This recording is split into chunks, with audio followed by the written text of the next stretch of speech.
Hello, it's Miss Bethany. I'm a lower elementary Montessori teacher, and this is what I've been doing this week.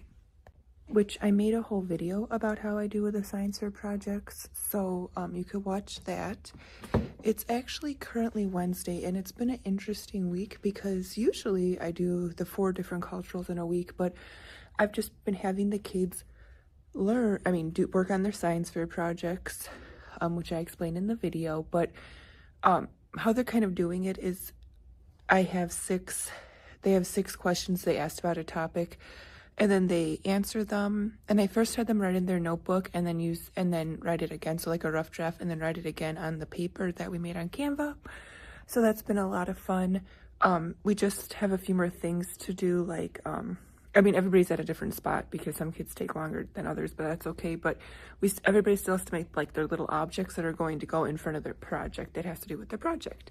But today I thought I would make this video because it is a lot of fun to make.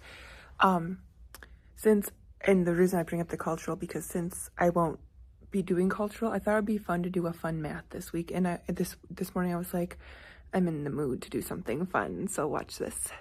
Okay, so this is kind of like a sciencey thing, but I count this as a math thing because it's like a measurement. And usually we don't do math all together. The kids are like where they're at on their thing. And usually I just have them match up the cards and write them down. You see there's definitions, cards, whatever. But this morning I'm going to choose chaos. And I'm going to have the kids see how many like teaspoons or in a tablespoon and then tablespoon to we'll see, maybe cup and maybe cup to pint, and then but the gallon is the big one at the end, and I'll show you. Okay, so I have the teaspoons and things here, and I might just do like, we could do teaspoons or tablespoons, but we'll see, because they're connected. I do have other ones I could go get out and they could do that if we wanted to. But then here's the cup, and then I actually found a pint. So this obviously says like 2 cups to 1 pint, but there's a good chance a lot of kids won't read the cup, so this will be 2.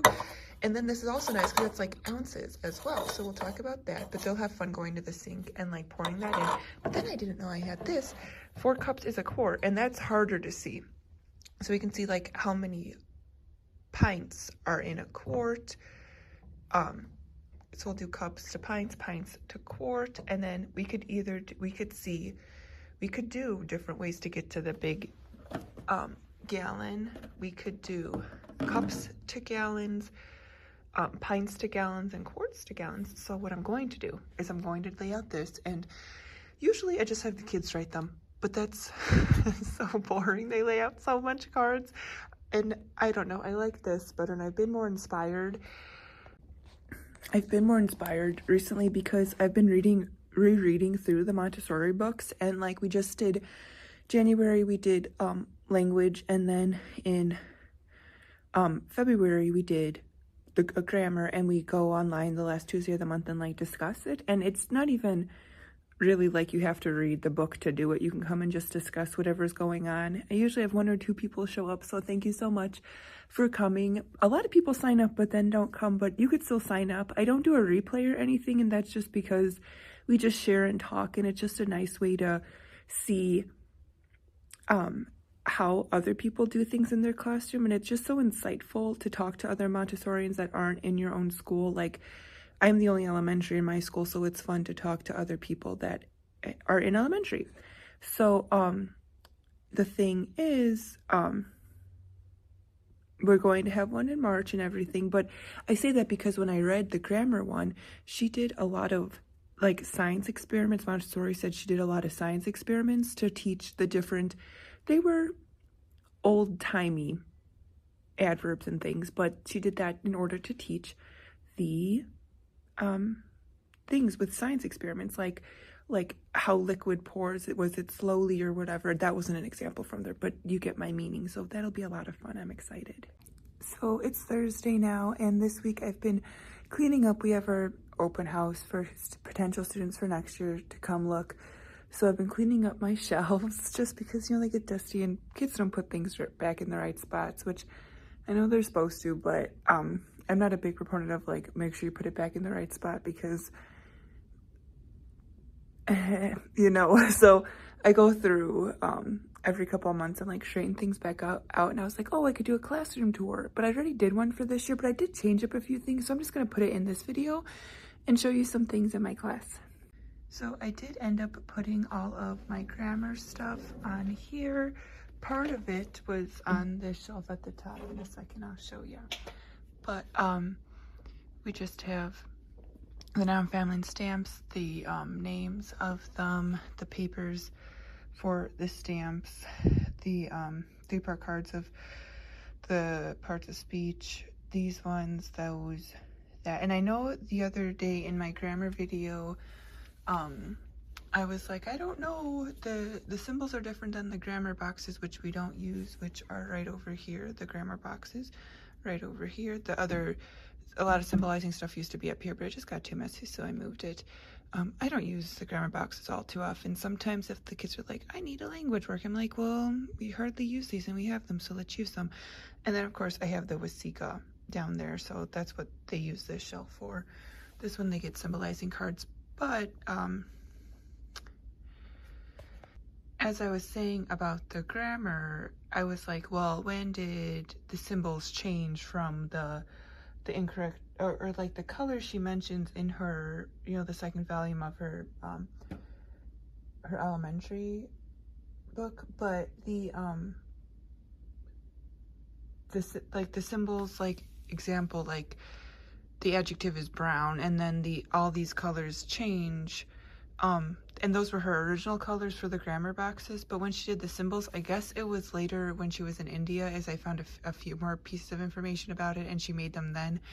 But those were just the colors available to her at the time, so I don't know. I mean, I wish they were the same, but it doesn't, you know, I like these symbols. I go off of these symbols. That's why I don't like the grammar boxes, and it's just another laying out the work type of thing. And I always talk about my symbolizing cards. They're for sale if you want to click the link below. But in my free hub, I have all of my math equation cards, which are nice. So I have the math equation cards, addition, subtraction, multiplication, division. Yeah. This one goes at the bottom, but one of my students have been using this a lot, so they kind of just put it back. But I have snake games, subtraction, addition, multiplication, and then division down there. I'm just going to leave this here for now. And then this is kind of backwards because that's like the numeration for like counting numbers up to 100, like the teen board, 10 board. Money, time, measurement, works, stamp games, and colored beads, and then the golden beads. I'm not even going to look at that. That's a mess. Still, the bead chains, which this year a lot of kids haven't used it, but the past 3 years in elementary, a lot of kids have liked them. And when I worked at the other school in elementary, there was like nobody used the colored beads. So like the bead chains like that. The colored bead box they use all the time for counting, mostly for multiplication. This is my geometry. These are always such a mess, but we got the command cards. These, all the A1 to, what is the circle number? It's something, each one. These ones, those ones, the stick box, the geometry cabinet, the hexagon boxes, triangle boxes, triangles, and then we come into language. My journal cards are for sale. You can get those. I like to use those. I also have a bunch of new ones in there as well. I'm also trying to make more symbolizing cards for more advanced, like the third years, not the advanced symbols, but just like the third years, where it's not just like the same pattern over and over with each one. And then the cursive, those are sight words and like kind of blends, movable alphabet and writing sentences type of thing. And here's the word study. I finally got one of these boxes, pink and blue series, and then sentence analysis. I had just set this up because it was kind of empty, so I just put my Spanish stuff on it because it was all in a bag and I wanted my bag free. But this was the only thing that usually was on that shelf. I had all the other things on it, but I moved them. I got this when I was a kid for Christmas one year. It still works. It's a cash register, and I like to do like menu math. They create menus and do math with it and write down the on like one of these guest check things, their order, or like a store with fake foods. Now this is the biggest I've ever had my cultural section. It like goes all the way around this year. Biggest I've ever had it. I usually really had it on like 2 shelves and it was all cramped. I don't know, maybe I don't know how it was all cramped on like 2 to 3 shelves, but now it's a lot better. So we have history, zoology, botany. Rocks have its own shelf because I love talking about the rocks. These are all like the control charts, maps, and all the different control charts. So it's just a mixture of things. And then we have like science for science experiments, parts of the body. Music's also in here. And then this one's like the universe, solar system, and then the geography. That's not the maps because the maps are over there. And then biomes and landforms and stuff.